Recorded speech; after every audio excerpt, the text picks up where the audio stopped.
Olá, boa tarde. Queria agradecer a HSM pelo convite. A gente está aqui participando desse webinar falando de um tema super bacana. Eu sou Amin Nunes, sou da CIT, sou vice-presidente de Operações e Pessoas na CIT. Eu estou aqui com o Sérgio, do Itaú, responsável pela diretoria executiva de pessoas no Itaú, certo, Sérgio? Certo. A ideia hoje é a gente falar sobre o assunto aqui, ele é ressignificando o papel da área de pessoas, do RH, dentro da transformação digital. Eu acho que o que a gente vai fazer aqui hoje é bastante explorar a experiência aqui, um caso, eu acho, de conhecimento pessoal, que a gente está próximo aqui faz algum tempo, caso, na realidade, bastante corajoso e bastante emblemático no Brasil, em termos de transformação de uma organização, como é o caso do porte, uma organização do porte do Itaú, né? Antes de eu começar nosso papo aqui, Sérgio, fazer uma primeira pergunta, vou colocar rapidamente, eu não acho que cabe a gente conceituar transformação digital, mas vale a pena a gente lembrar um pouquinho, né, o contexto em que a gente está vivendo. E esse contexto é um contexto de a coisa mais marcante dessa era da transformação digital, dessa era digital, a coisa mais marcante seja a incerteza e a velocidade de mudança.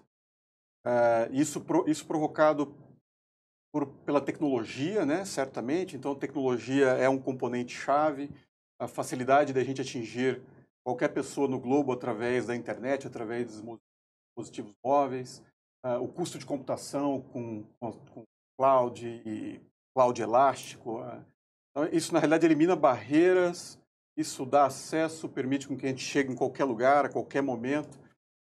Isso traz para a equação também para business, né, business que estão aí há um bocado de tempo, para negócios que estão aí há um bocado de tempo, ele traz para a equação novos entrantes, né, ele traz as startups, ele permite com que, na realidade, todo um conjunto de novas experiências sejam oferecidas no mercado. Essa equação, a gente tem visto, a coisa talvez mais significativa na nossa sociedade é o quanto isso tem impactado na evolução dos comportamentos. Então, essa disponibilidade de tecnologia, com esse conjunto de ideias sendo testadas, como eu acho que não aconteceu em nenhum outro momento da história, isso muda bastante o comportamento. E vindo para cá, eu me lembro aqui no caso de vocês em particular, a gente falando de mudança de comportamento, eu me lembro, por exemplo, que já faz pelo menos uns 4 anos que o principal canal de conexão dos clientes do Itaú, né, de transação, de relacionamento, etc., ele já não é o canal físico, ele é o canal digital, né? Acho que vocês sentiram isso no negócio já faz algum tempo, né, Sérgio? É verdade. E complementando aqui, a mim concordo plenamente que a beleza desse momento é essa questão do avanço tecnológico, da redução da barreira, mas junto com isso vem um conceito muito antigo, que é a centralidade do cliente, é colocar o cliente verdadeiramente no centro e as empresas buscarem resolver problemas concretos da vida do cliente. Essa combinação do novo com um conceito relativamente antigo que eu acho que está trazendo essa revolução. As empresas que eu vejo mais se destacarem são aquelas que, além de tecnologia, conseguem de fato resolver a vida das pessoas no seu dia a dia. Então, essa combinação que eu acho muito poderosa e quem está percebendo isso, eu acho que tá na frente, né? Então, no nosso caso, como você mencionou, já há alguns anos, os canais digitais do banco concentram a maior parte das operações. Né? Cerca de 70%, 80% das nossas operações já são via os canais digitais. Né? E o smartphone mais rápido do que foi o computador, a internet. Então, a velocidade com que isso está acontecendo é muito rápida. E é exponencial quando a gente lança alguma coisa que de fato faz a diferença na vida da pessoa. Aí a coisa pega numa velocidade incrível. Ô, Sérgio, fazendo uma retrospectiva aqui, né, olhando, sei lá, uma década, talvez um pouquinho mais para trás, assim, o ritmo de progresso de tecnologia sempre foi um negócio marcante, né? A lei de Moore, falando, né, da capacidade de dobrar capacidade de processamento num período muito, muito curto de tempo ao longo dos anos, e é uma coisa que vem ocorrendo desde a década de 70. Eu queria a sua perspectiva um pouquinho sobre se o que a gente está vivendo agora é um desdobramento natural, na realidade é só mais um pedaço dessa linha, ou se você enxerga que a gente está vivendo alguma coisa de especial nesse momento? Não, eu acho que a gente está vivendo uma coisa especial, que tem a ver também com o ponto que você mencionou no início, que é a queda ou a eliminação das barreiras de entrada. Então, a gente falar da tecnologia, dos grandes bancos, década de 80, 90, era mais você com você mesmo, com a sua capacidade de investir, ao passo que hoje em dia surgem centenas de empresas, milhares de empresas que estão com ideias inovadoras e com a possibilidade de colocá-las em prática, justamente pelos avanços tecnológicos. Você tem centenas ou milhares de empresas tentando entrar no teu mercado. Essa, para mim, é a grande diferença do avanço tecnológico de hoje para o que a gente observou nos anos anteriores, né? Então, isso é completamente novo para o mundo assim, das empresas, digamos assim, das incumbentes, né? Antigamente você tinha os concorrentes conhecidos, agora qualquer um pode ser teu concorrente. Você não sabe da onde virá, né, As barreiras de entrada, as barreiras estão no chão, né? Realmente estão no chão. Então, o avanço tecnológico desses últimos anos talvez tenham proporcionado isso, né? E aí vem realmente a grande, digamos assim, beleza desse momento que a gente está vivendo. É um mundo totalmente novo para as empresas que aqui estão. Uma coisa que a gente observa ao longo, né, CIT, a gente observa a nossa experiência ao longo do tempo é o fato de que, né, apesar da velocidade que o mundo da tecnologia impõe, né, velocidade de mudança, esse problema ele passou provavelmente 2 décadas, a tecnologia passou 2 décadas associada, de certa maneira, à produção, à produtividade, e ela passou associada dentro das organizações à área de tecnologia. Ou seja, ele era um raciocínio que ele não chegava no CEO, ele não chegava, não parecia estar na estratégia da organização como negócio, né? Ele parecia ser um viabilizador de uma estratégia, na realidade, de negócio, mas apenas um enabler, um viabilizador.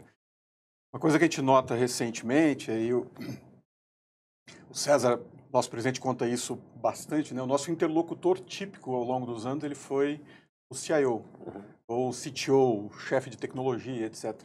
E hoje em dia a gente fala muito e muito mais com CEOs. A gente recebemos visita de 70 CEOs no último ano. E a gente fala muito e muito mais com RH. E aí eu queria começar a fazer nossa transição aqui para o tema de ressignificando o papel do RH. Queria te perguntar como é que começou, como é que essa transição começou, como é que ela chegou em você, de quem chegou, qual é esse contexto? Como é que transformação digital virou uma coisa na sua agenda? É interessante você ter mencionado a questão da mudança de interlocução, né? Porque lá no banco esse tema ganhou uma força maior exatamente quando o nosso CEO na época, o Roberto Setúbal, junto com os membros do comitê executivo, viajaram para o Vale do Silício para ver de perto, né, o que estava acontecendo, quais eram as empresas. Falaram desde startups até empresas já estabelecidas, até investidores, quer dizer, foram conhecer todo esse ecossistema novo, né, para entender justamente esse mundo novo. Então, partiu da cúpula do banco, não foi da área de tecnologia ou de recursos humanos, foi do próprio CEO e dos nossos vice-presidentes de negócios que passaram lá 2 semanas visitando empresas, conhecendo. E quando voltaram, foi muito interessante que nos chamaram ali, chamou a gente do RH e falou assim, olha, tem um monte de coisa acontecendo, a gente não pode ficar para trás e vou dizer, a grande maioria delas passa por RH. Não é tecnologia, não é produto, não é... Tem muito de organização, de cultura, de mudança de processos internos que passam necessariamente para RH. E o recado foi, bom, façam as malas agora vocês vão até lá e vejam com os próprios olhos, porque a gente não pode ficar para trás, né? Então, esse foi o pontapé inicial, enfim, de toda essa jornada que o Itaú tem passado aí nos últimos anos. É curioso isso. Curioso, na realidade, que a gente percebe, mais e mais a gente percebe, eu acho que tem uma frase do Roberto, inclusive, que fala isso de 2 anos, 3 anos atrás, talvez depois dessa viagem em particular. Percebe mais e mais essa consciência muito rápida que é algo mais profundo do que tecnologia. Quer dizer, se você se aproxima dos vou chamar assim, né, dos candidatos a campeões do século XXI, né? Você se aproxima Apple, Google, Amazon, essas referências que habitam o nosso imaginário nessa nova economia, né? Assim, gente que está descobrindo novos modelos operacionais de entregar valor. As pessoas que voltam marcadamente com essa sensação de que isso é mais profundo do que Sem tecnologia Sem e é dúvida. mais profundo do que métodos produtivos, Sem né? dúvida, sem dúvida. Assim, eu acho que quando a tecnologia ganhou ali força, talvez década de 80, assim, a beleza era a tecnologia pela tecnologia. Você gostava de ver a inovação, você ficava encantado. Nossa, imagina quando saíram os primeiros computadores. Olha, você consegue mexer aqui no mouse, a coisa se mexe ali. Então, passar dessa fase de encantamento, né, eu insisto nesse ponto, volta a questão do, ok, mas para que isso serve? O que isso vai mudar? Então, de novo, a gente está vivendo um momento muito interessante que é a tecnologia a serviço das nossas vidas e não simplesmente a tecnologia pela tecnologia. Isso é muito, muito importante, eu acho, para entender o momento. Sérgio, e como é que esse contato inicial, essa percepção precisava de vocês? Qual a reação de vocês? Qual que era o nível de entendimento do desafio naquele momento? Qual que era o nível de entendimento de qual é o nosso papel? Onde é que vocês estavam naquele momento do tempo? Aqui, sendo muito franco, né, aqui eu acho que a gente passou por um processo interessante dentro do próprio RH. Eu acho que no primeiro momento a gente veio um pouco a reboque. O primeiro momento foi o negócio, né, o próprio CEO nos pedindo algo e a gente foi atrás, a gente foi conhecer, a gente não entendia isso direito. Né? Então a gente foi ao Vale do Silício, a gente visitou diversas empresas, mas eu acho que a gente percebeu a força que isso tinha, a urgência que isso tinha, e aí que eu acho que a gente começou a se transformar e conseguir sair do reboque, digamos assim, passar um pouco aqui ao protagonismo, a ser parte da linha de frente, digamos assim. Quando a gente voltou, a gente pensou o seguinte, olha, a gente realmente precisa se aprofundar nisso. Então, além de visitar as empresas, a gente começou a se aprofundar nos métodos, né? O que é esse mundo digital para dentro? Então, quais são as transformações culturais necessárias? Quais são os métodos de trabalho necessários? O que de fato muda? E a gente começou lá no RH do Itaú a nos preparar para esse momento. Então, por exemplo, bom, a estrutura agora é uma estrutura ágil. Como é que é essa estrutura? Fizemos um curso disso. Como é que é? É a metodologia ágil junto com o Lean. Vamos treinar o pessoal do RH no Lean. Então, nós nos capacitamos por duas razões. Primeiro, porque a gente acreditava no processo e achava que isso era bom para o RH. Segundo, a gente achava que se a gente dominasse esse tema, a gente ia conseguir ajudar melhor o banco a se transformar. Então, aqui houve, de fato, um processo onde acho que a gente saiu atrás, a gente saiu instigado pelo negócio, mas por enfim, por todo esse processo que eu falei, a gente consegue hoje uma relevância ali maior dentro do banco, dentro dessa transformação. Pelo gancho no que você falou, eu acho esse ponto particularmente interessante. Seja de tecnologia, ou às vezes a gente tem, né, gente de tecnologia, gente de negócio, gente da área de pessoas, nos procurando. Eu tenho sempre a sensação que essas pessoas estão procurando de alguma maneira estão procurando um playbook. Uhum. Tipo, mude o mobiliário por aqui. Cria um espaço mais cool. Abre uma aceleradora de startups. Compra uma startup. O que é que a gente faz? A gente precisa mudar a cultura. Que tipo de treinamentos a gente precisa? Eu queria essa sua experiência, né, de ir ver em loco, trazer algumas coisas de volta e de experimentar com aquilo. Eu queria, como é que a sua cabeça caminhou com relação a essa ideia de um possível playbook que eu possa seguir versus a experimentação e o aprendizado? Como é que... Infelizmente, esse playbook não existe, porque eu acho que vai ter que fazer uma adaptação de tudo isso à realidade de cada empresa, da cultura de cada empresa. Vou dar um exemplo assim no caso do Itaú. Né? Eu acho que uma das características, nós somos muito voltados a processos, a ter enfim, uma estrutura muito organizada de criação, que de certa forma não é essa a intenção, mas eu reconheço que às vezes isso nos distancia um pouco do cliente. A gente às vezes olha mais o produto por si só, ou o nosso processo, deixando de lado a centralidade do cliente. Não que a gente faça isso de propósito, de forma nenhuma, mas às vezes acontece isso. Uma das coisas que a gente viu é que isso, enfim, no longo prazo não dá. De novo, tem que trazer o cliente para o centro. O que significa trazer o cliente para o centro? Né? É você ter, primeiro, um canal de comunicação, às vezes até de cocriação com o cliente, entender de fato o que ele precisa, ter uma forma muito rápida de lançar um produto, receber feedback, alterar o produto, ou seja, testar, errar. Isso não se enquadra, não se enquadrava na nossa cultura na época. Nosso método era muito mais tradicional. Não, vamos fazer tal produto, agora vamos especificar. Você demorava meses especificando, agora vamos produzir, agora vamos... No momento da especificação até o lançamento, demorava, sei lá, meses, um ano. E a gente, óbvio, ouvia o cliente, mas talvez não na intensidade devida. E quando lançava, o produto já estava velho.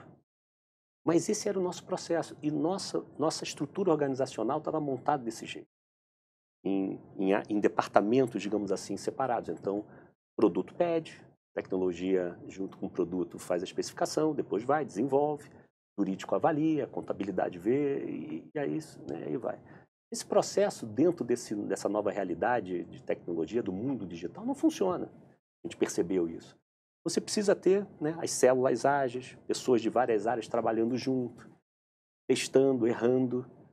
Como eu falei para a gente lá no Itaú, errar era um grande problema. De certa forma ainda é. A gente não quero parecer que a gente está com tudo resolvido. A gente está ainda nesse momento de transformação.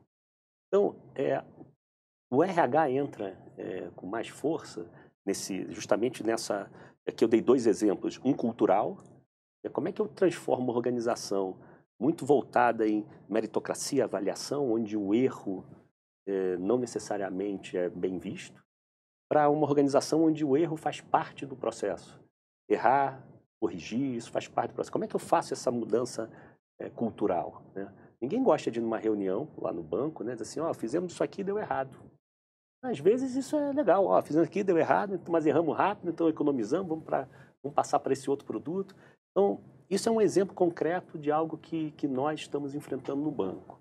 E o segundo exemplo é mais organizacional mesmo, né? Quer dizer, como é que a gente transforma um banco de estrutura normal, né, organizacional, em departamentos, em comunidades, e é mais fácil você botar no PowerPoint do que ali no dia a dia, né? Como é que a gente transforma um banco de 100 mil pessoas em departamentos tradicionais em um banco de comunidades, organizado por tema, todo mundo junto ali, sabe? E aí tem questões que vão desde como é que o nosso sistema de RH está preparado para isso, né?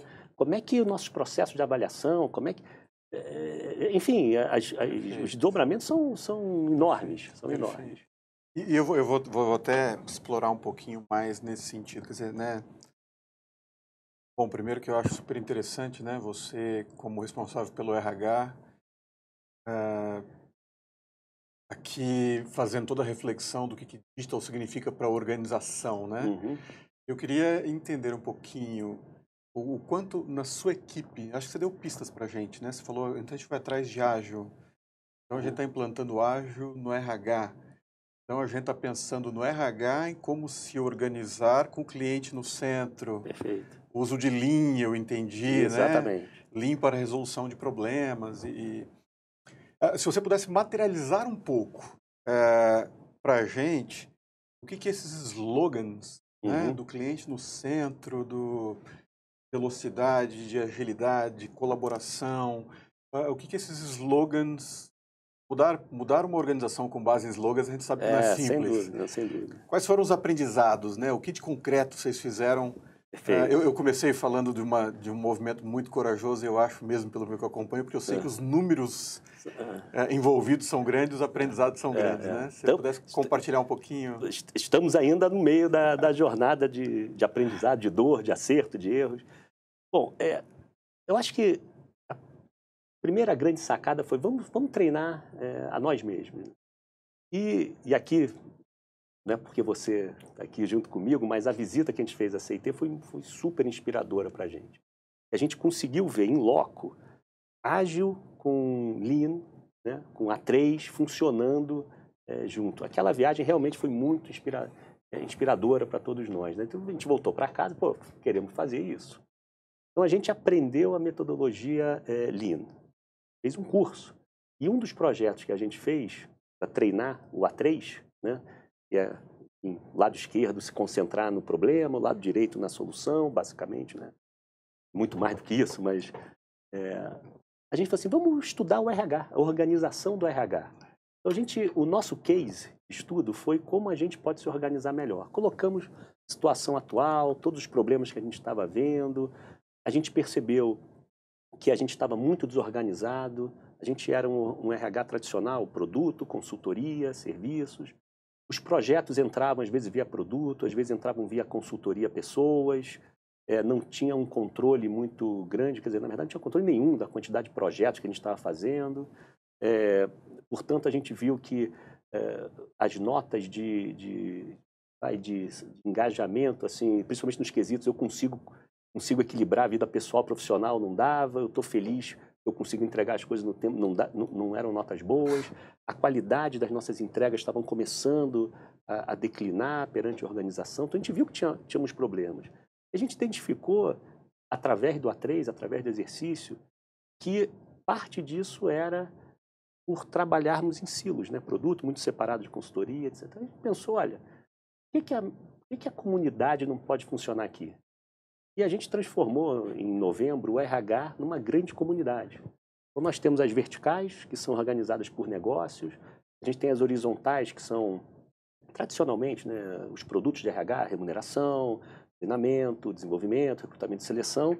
E pegamos grande parte do time e botamos dentro das verticais. Então, que nem a gente fala de produto com tecnologia trabalhando juntos, né, no banco, dentro do RH a gente está com os business partners, né, com os consultores, trabalhando junto com a equipe de produtos de RH, sempre com o cliente, tendo o cliente no centro.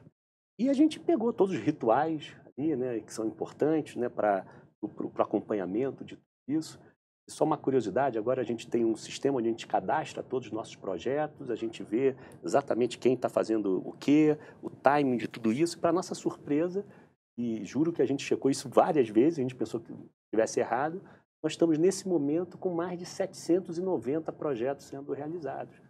O que não é bom, não é bom.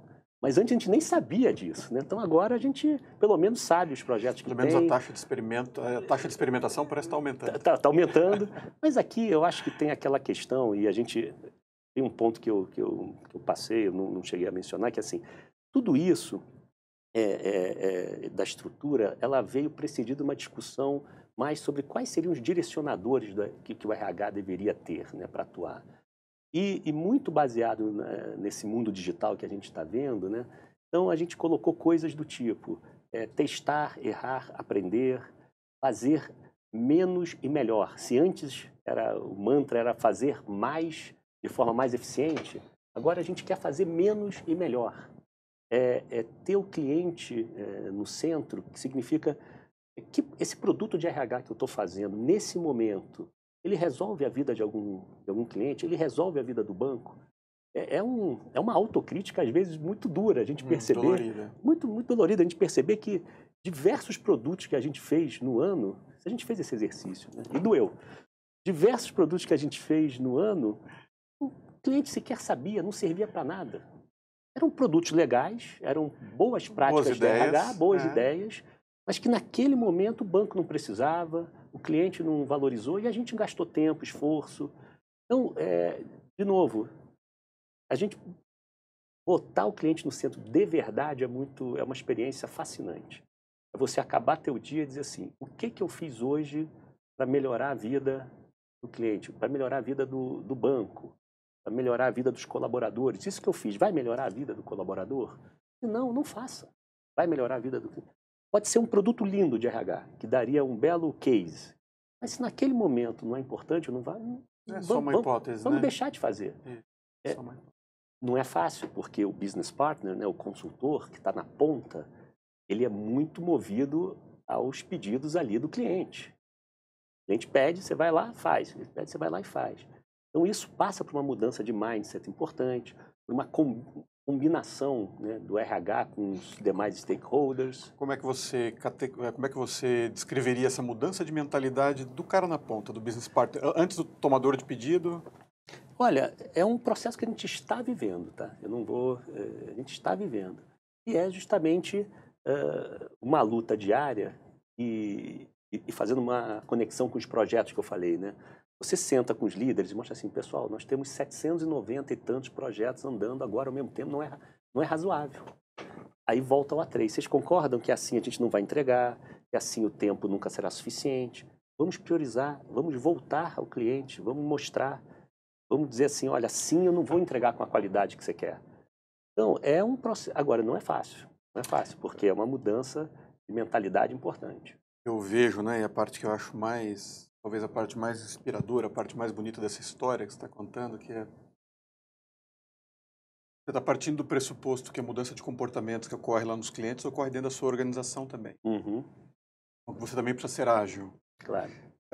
E a gente falando de essa parte em particular, né, de mudar a pessoa que está na ponta do tomador de pedido para um resolvedor de problemas, está começando a falar para o cara, vamos pensar em termos de hipóteses, vamos validar hipóteses, vamos entender o problema de verdade. Pegando o tagline da nossa conversa, ressignificando o papel do RH, o que eu vejo em geral, na realidade, são os RHs de maneira mais clássica, são RHs que eu chamo de RHs voltados para o engajamento. Uhum. Eles rodam políticas, Uhum. eles garantem que decisões que desdobram o modelo de gestão da organização estão funcionando, estão em pé, eles têm serviços que eles estão provendo. Eles estão super preocupados tipicamente com o engajamento. Qual que é o nível de engajamento? Será que está naquela lista das empresas mais legais para se trabalhar do país, etc.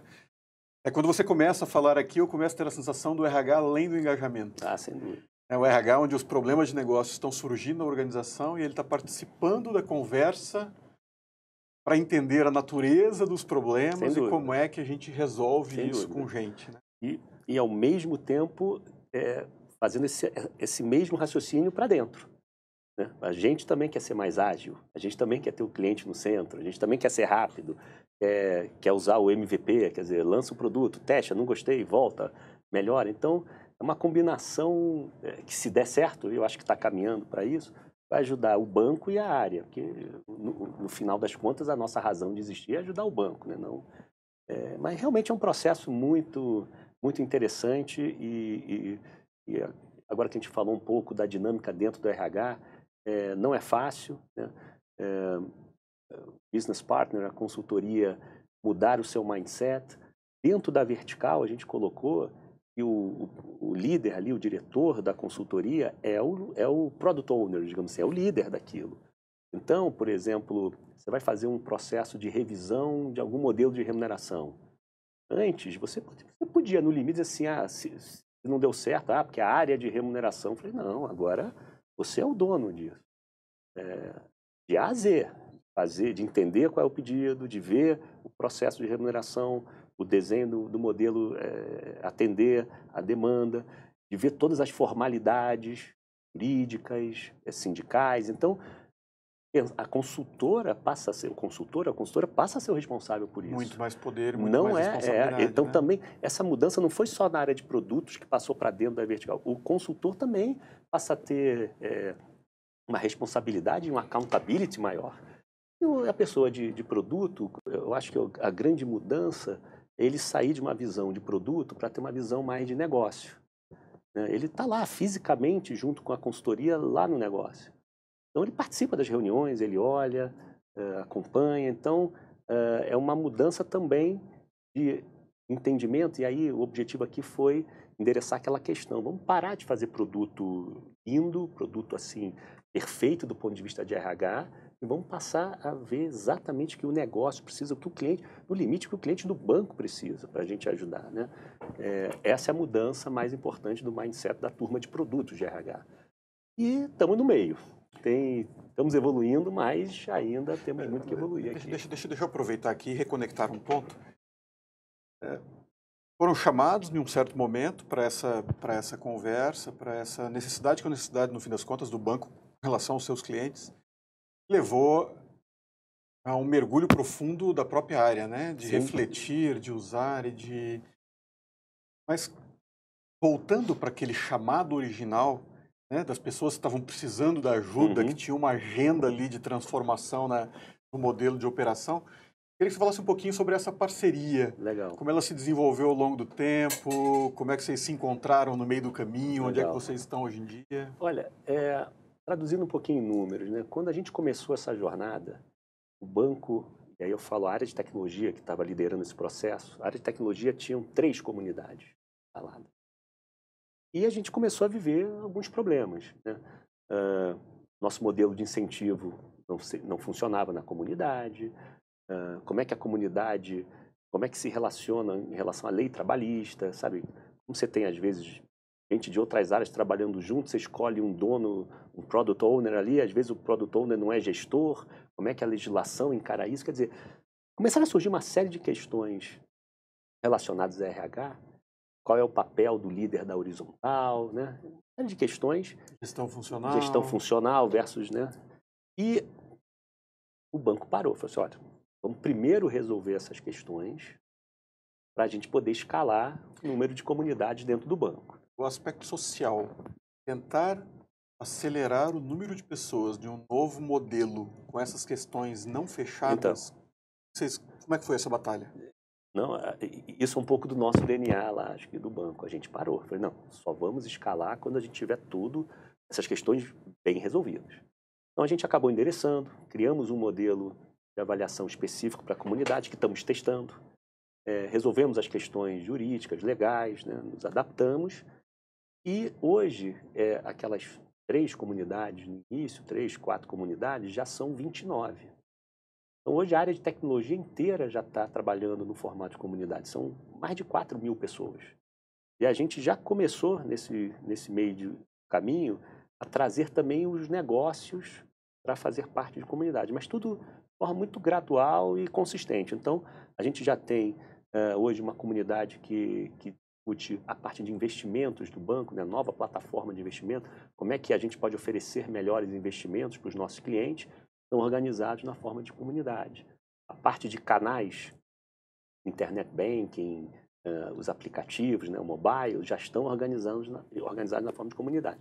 Isso só foi possível por conta a solução desses problemas que a gente viu. Então, a gente começou, viu que tínhamos problemas, paramos, resolvemos, agora estamos escalando dentro de uma área e agora vamos começar a terceira fase, escalar isso, de fato, para o banco todo, misturando negócio, tecnologia, né, nas comunidades aqui temáticas. Então, essa é a próxima fase. Eu diria que traz desafios, é óbvio. Né? A gente está muito confiante, mas sem, digamos assim, excesso sem já ganhou. A gente sabe que tem problemas. Eu diria que assim, uma enorme preocupação é a convivência. A hora que isso escalar, a convivência desse formato com o formato tradicional. Pessoas mudam, né, às vezes, de atividade. A gente tem dentro do banco, a gente tem oportunidades internas. Então, num ano, mais de 3.000 pessoas mudam de cadeira dentro do banco. Então, se você está no modelo de comunidade e vai para uma área que está no modelo tradicional, quer dizer, como é que você faz para manter a tua, digamos assim, o teu track record durante o seu ano, né? E a gente também tem uma enorme preocupação, isso não podemos deixar acontecer, causar a impressão que a única coisa boa é a comunidade. Porque vão ter áreas que não vão para esse novo formato. Porque a gente está pensando, tem áreas que tradicionalmente funcionam bem do jeito que estão. Então não pode ficar a impressão que o bom, o legal, o cool é esse aqui, e esse aqui é o antigo. Né? Então tem que tomar um enorme cuidado com essa convivência também. Isso é uma coisa que a gente está prestando muita atenção. Porque a gente precisa e muito dos 2 formatos. A comunidades talvez seja, dentre todos os movimentos, aquele entre os mais corajosos, né? Então, de verdade, mudando a maneira como acabou de mencionar, 4, 5 mil pessoas, mas vai ter mais gente. E partindo do pressuposto que a gente precisa organizar a organização realmente de maneira diferente, orientada ao cliente, gerando desimpedimento, Perfeito. agilidade. Mas quando você pensa nos princípios de agilidade, de resolução de problemas rápido, de resolução de problemas de maneira estruturada, né? Um jeito de pensar novo de resolver problemas, essa sua aulinha, etc. Você sente que isso, ele no banco, a maneira como ele está se desenvolvendo, ele vai afetar um conjunto de áreas, esses princípios fundamentais, não necessariamente a organização, ou neste momento ele está parecendo afetar a organização de maneira mais ampla? Eu acho que já ganhou momento. Começou com a ideia de algumas áreas, mas acho que está se tornando algo da organização como um todo. Ainda não chegamos lá, mas eu tenho, sei lá, algumas percepções, algumas indicações muito fortes que esse vai ser o método de trabalho do banco. Assim. Tem que ser assim, né? Ninguém pode contrapor esses pontos. Maior agilidade, maior centralidade do cliente é muito difícil, né? E os resultados que têm aparecido são muito bons. Quando a gente olha a entrega, por exemplo, da nova plataforma de investimento, que conseguiu entregar no seu último ano, os tempos, a qualidade, em relação ao que se entregava antes, a diferença é muito grande. A gente também tem um exemplo muito bom dentro do banco, que foi o aplicativo o App Lite, Itaú, feito junto com vocês. A criação partiu do instante zero com o cliente, percebendo uma demanda que o aplicativo às vezes consumia muita memória ali, muito espaço, né, do celular. Então, as pessoas que tinham celulares não tão potentes não podiam ter o nosso aplicativo. Opa, isso é um problema concreto, vamos resolver o problema do cliente, vamos fazer um aplicativo leve, né, onde você conseguisse ter as funcionalidades mais importantes para eles e consumisse a memória que ele podia comprometer naquele momento. Então, esse é um exemplo de um processo, de um produto que foi criado junto com o cliente, na metodologia ágil, e foi um sucesso assim estrondoso, né? Tanto em termos de adesão quanto de qualidade. Então, quando resultados como esse começam a aparecer, é muito difícil você não querer que mais gente ou mais negócios migrem para isso. Tem um ponto muito interessante aqui, a gente também está migrando desse conceito de engajamento um conceito mais de experiência do colaborador. A gente está testando esse ano pela primeira vez, a gente vai rodar pesquisas e a gente vai avaliar a experiência do nosso colaborador no ambiente de trabalho. A gente acredita que, mais do que engajamento, você tem que garantir uma boa experiência. Da mesma forma como a gente acha que a experiência do cliente é importante, a gente acredita que a experiência do colaborador é muito importante. Então, a gente está usando aquele conceito do Jacob Morgan, né, do Jacob Morgan, que fala de cultura, de tecnologia e de espaço físico, tentando fazer com que o nosso colaborador tenha uma experiência muito boa enquanto estiver conosco, né? E isso, de novo, também passa com a cultura, passa pelo tema de cultura digital, uma empresa digital. E tem tudo a ver, né? Fala sobre maior autonomia, sobre espaços mais flexíveis, fala sobre diversidade. Você tem uma série de aspectos. Quando você vai ver, no centro está lá cliente, agilidade, colaboração. Os temas acabam... Quem não quer trabalhar num ambiente melhor, com uma experiência? Não é, como você falou, não é só botar uma mesa ali de totó, né, cebolinha, acho que aqui... Não é só botar uma mesa de totó, um ping-pong. Tem todo um conjunto de coisas, né? E tem que comunicar com a empresa, né? Tem que comunicar com as ambições dela, né? Assim, não, gerar artificialidade, na realidade, elas não são... Esse também é a maior preocupação nossa. Nós somos um banco de 90 anos. Não adianta eu chegar lá e botar assim, agora você pode jogar ping-pong. A gente vai botar uma mesa de ping-pong ali, acho que as pessoas ninguém vai jogar aquele negócio. Você tem que transformar, tem que fazer sentido com tudo que está sendo feito. E esse é o cuidado. Então, é uma nova forma de trabalhar, uma nova forma de se organizar, uma nova forma de pensar, de se relacionar. E isso vai desdobrar em questões até, sei lá, de dress code, enfim, a ambiente de trabalho, esse tipo de coisa. Esse é o conjunto, né? Não dá para fazer uma coisa isoladamente, fica esquisito, fica muito esquisito. De novo aquela dificuldade de tentar desdobrar simplesmente um playbook, né? Isso aqui primeiro. A gente entrando agora na parte final desse nosso papo, eu vou começar a te pedir aqui um pouquinho de, né, imaginando quem está aqui assistindo ou vai assistir esse webinar, e pensando o que esse pessoal tem na agenda, vamos começar um pouquinho na parte de o que você faria. E aí eu ia, se você pudesse resumir, né? Eu vou dar um caso em termos de lições aprendidas, em termos de... Mas alguém que está sendo convidado, como você foi convidado para participar de um papo um tempo atrás. Às vezes as pessoas nos perguntam, efetivamente elas perguntam do tipo, eu fui convidado e me pediram para, como RH, responder por comunicação e engajamento. Ou seja, você foi chamado e já te deram até o seu lugarzinho. Seu lugarzinho ali. O que você recomendaria? Ou seja, como é que você começa uma jornada dessa sem uma visão tão quadradinha, tão limitada? Olha, eu posso dizer o que deu certo para a gente. Eu acho que foi fundamental a gente sair da cadeira, sair lá do nosso espaço e visitar outras empresas. Fomos até outro país, né? Visitar um conjunto de empresas, estudar o tema, experimentar, fazer.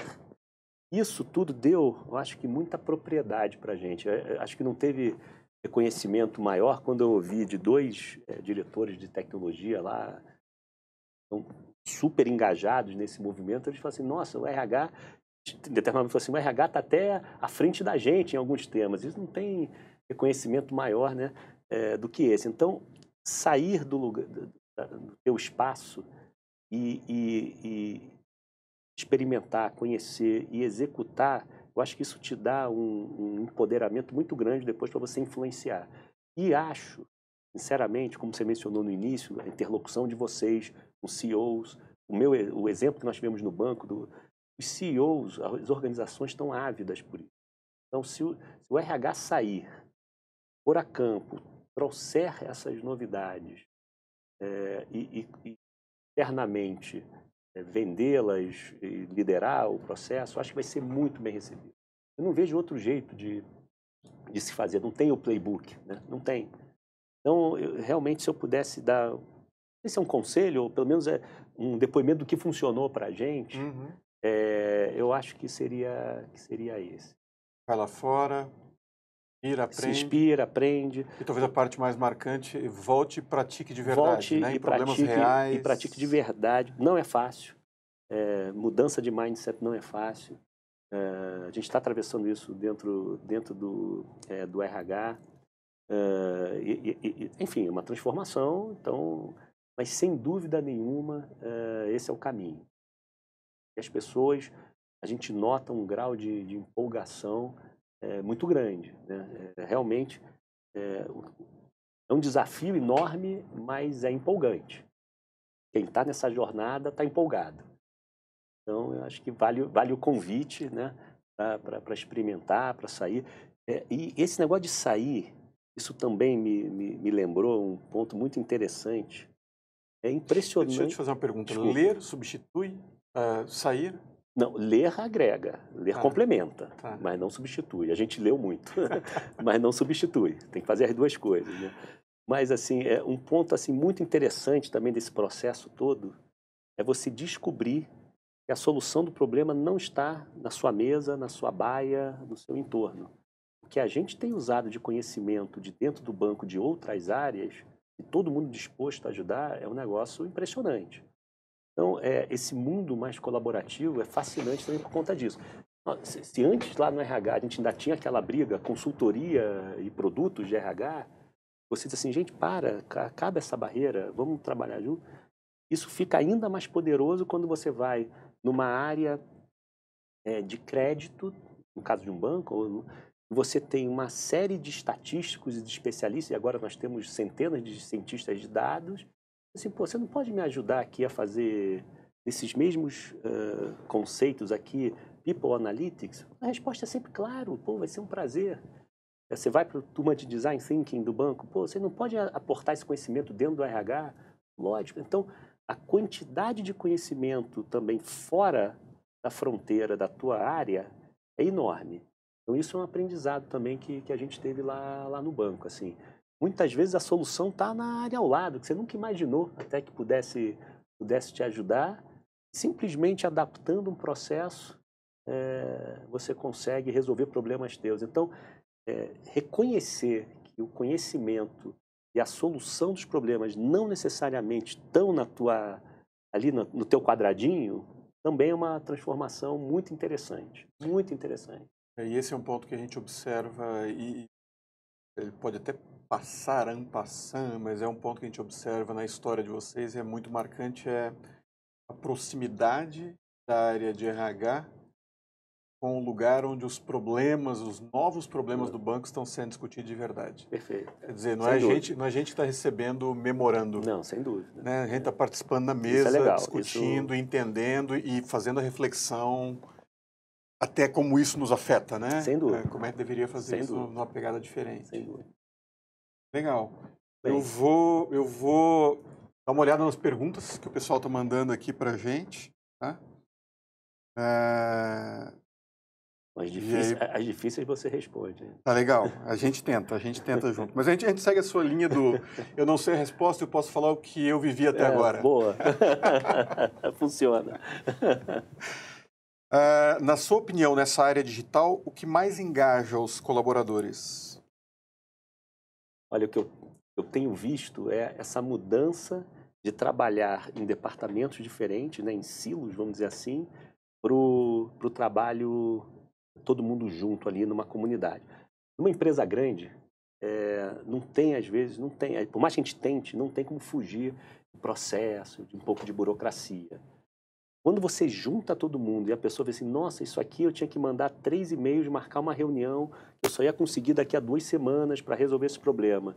E de repente eu vejo que a pessoa que está resolvendo o problema da outra área está sentada aqui na mesa na frente, que eu resolvo em 15 minutos, aqui é o que a gente tem percebido maior empolgação desse novo modelo. A agilidade com que traz a solução do Eu acho que você tinha citado, assim, acho que é uma pergunta talvez difícil de resumir, mas você tinha citado, e fala com o que você acabou de falar, a experiência, assim, a barra que eles esperam em termos de experiência, e que os colaboradores esperam em termos de experiência, ela também subiu. Sem dúvida. Quer dizer, eles querem ter a sua vida profissional simplificada, eles querem ver as barreiras... Sem dúvida. Existem por um motivo histórico que foram colocados, eles querem ver essas barreiras, elas deixarem de existir para eles entregarem, né? Sem dúvida. Junto com a experiência, provavelmente o que eu somaria é propósito. Pessoas Claro. estão ávidas, elas dúvida. querem saber, na Sem realidade, dúvida. elas querem ter a conexão direta entre o que elas fazem e o impacto que aquilo tem, né? Perfeito. Olha, são as duas muito bem coisas. colocado. A gente acabou não passando por esse tema, mas é um tema fundamental. A gente viu em todas as viagens, propósito ganhando uma relevância maior, mas um propósito de verdade, não dá para também inventar coisa. Assim, não sei se a conexão é perfeita, mas eu diria que se alguns anos atrás os RHs e as empresas falavam muito de cultura e engajamento, eu sinto que agora mudou para propósito e experiência do colaborador. Essa, para mim, é a transformação que a gente está vivendo no mundo corporativo. Eu vou sugerir aqui que o pessoal vá visitar vocês lá no CTO, no Centro Operacional. O centro de Tecnologia. Para ver esse processo em andamento. Vai encontrar uma turma de bermuda. Quem diria, né, um banco Quem desse, diria? A turma indo trabalhar de bermuda, mas estão. E está ótimo. Sinal do tempo, sinal da mudança também. Outra pergunta aqui, como mudaram a cultura tão enraizada? Como o RH fomenta, quais processos utiliza para reforçar e disseminar essa cultura?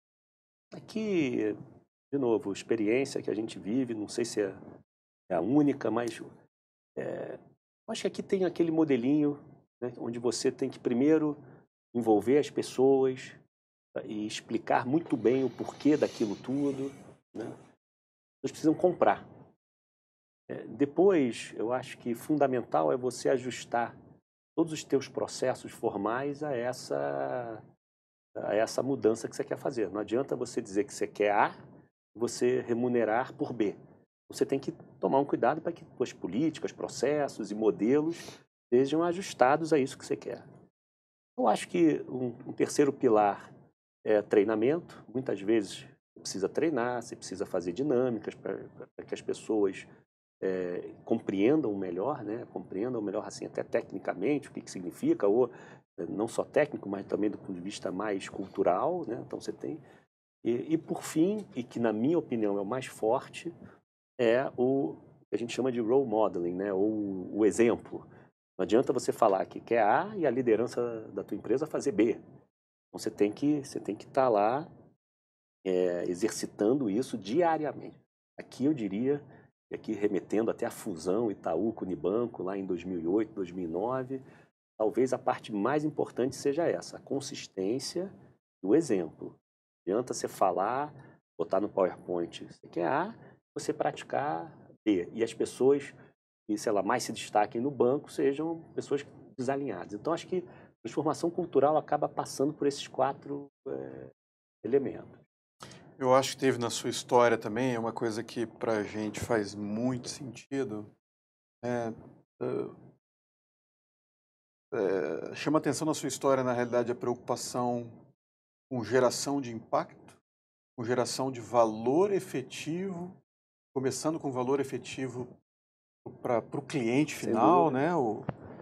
Tá lá na ponta de verdade. Então, é muito interessante ver a história ela começar, não de maneira etérea, mas ela começar de maneira muito concreta. É um problema que existe, são linhas de negócios, são serviços que a gente presta, a gente vai entender e vai trazer o cliente, está falando do App Lite nesse caso em particular.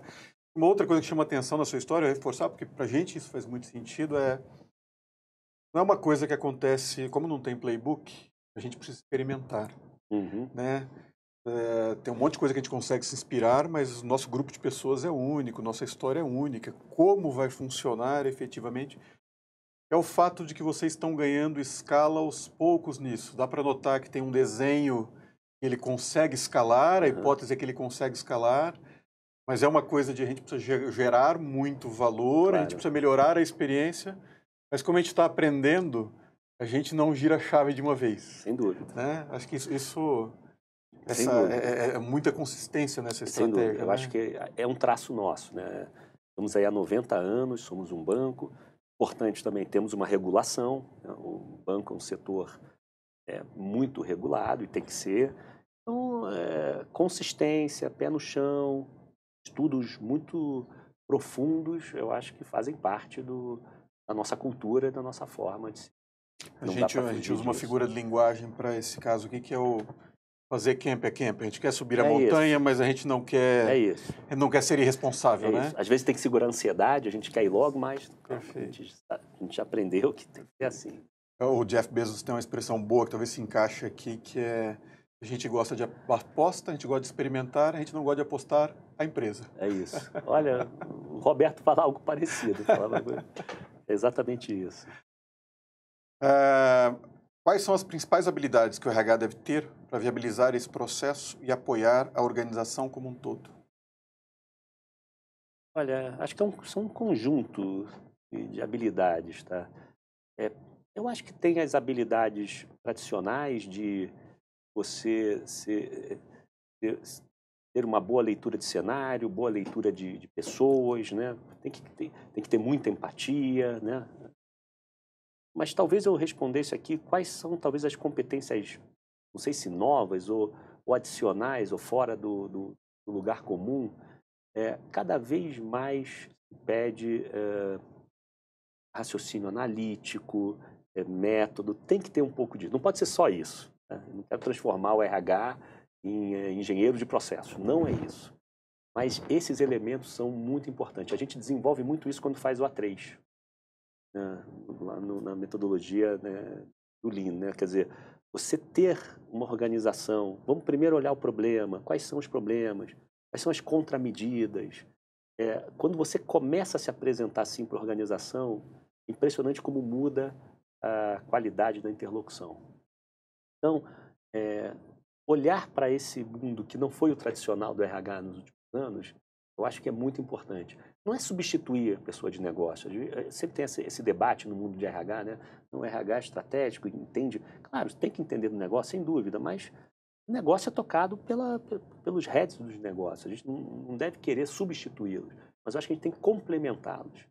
E aí, análises mais profundas, mais embasadas, são importantes. E aí vem essas competências que eu mencionei.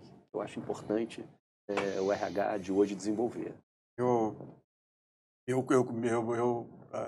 Faz conexão para mim total, né? Eu tenho a impressão, deu o exemplo do A3, uma coisa que faz muito sentido para a gente é o RH se tornar, ou deixar de ser menos um prestador de serviço, no sentido do serviço do engajamento, o serviço de contratação, Isso. o serviço de avaliação, ou o aconselhamento, e o RH resolvedor de problemas. Exatamente. A gente está ali para resolver problemas. Acho que você citou um pouquinho quando você estava falando, né? Você falou bastante do A3, né? Do Lean, esse jeito de fomentar como a gente discute problemas por aqui, né? Se tem um problema, peraí, vamos dar um passo atrás. Porque quem está conversando, isso não é um problema, isso é uma solução, né? Para quem está conversando sobre isso. Mas você comentou um pouquinho antes também sobre design. Então, como é que a gente colabora de maneira diferente? Mas, assim, a maneira como a gente vê, outra pergunta associada a isso aqui, falando também de competências para o business partner, eu acho bem relacionado. Eu vejo um business partner muito mais resolvedor de problemas, seja alguém que consegue ter uma abordagem de resolver problemas e alguém que consiga comentar como é que a gente discute problemas por aqui e alguém que consiga difundir como é que a gente colabora por aqui. Isso. Como é que a gente troca ideias, como é que a gente aproveita o máximo da inteligência coletiva. Sem dúvida. E complementando aqui, eu posso falar de produtos e de business partner porque eu já fui os dois, né? Então, conheço bem as mazelas aqui. Da mesma forma como, às vezes, a turma de produto fala assim, mas o business partner não entende aqui dos detalhes desse projeto, do processo, só faz o que o cliente quer. Às vezes o business partner fala assim, mas a turma de produto não entende o negócio. Isso tem que ficar para trás. E na minha opinião, ao organizar em comunidade, você acaba com essa separação.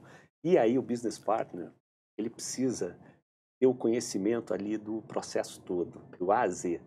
Não simplesmente pegar o problema, né, e empacotar e entregar para a área de produtos, receber e quando tem uma dúvida, não, ele é o dono do projeto, ele é o product owner ali. Então, essas novas competências vão fazer com que ele tenha que, esse exemplo que eu dei de modelo de remuneração, ele vai ter que entender, se eu mudo o modelo de remuneração e eu tenho um acordo de PLR, eu tenho que renegociar esse acordo de PLR. Ele, como Product Owner, ele tem que ser o responsável por esse processo todo. E se por acaso esquecerem de negociar o acordo de PLR, não vai poder dizer, foi a turma de produtos que esqueceu. Ele como dono do negócio, ele vai ter que saber de A a Z. Essa, para mim, é a grande transformação que o mundo de consultoria, de business partner vai passar. É bacana.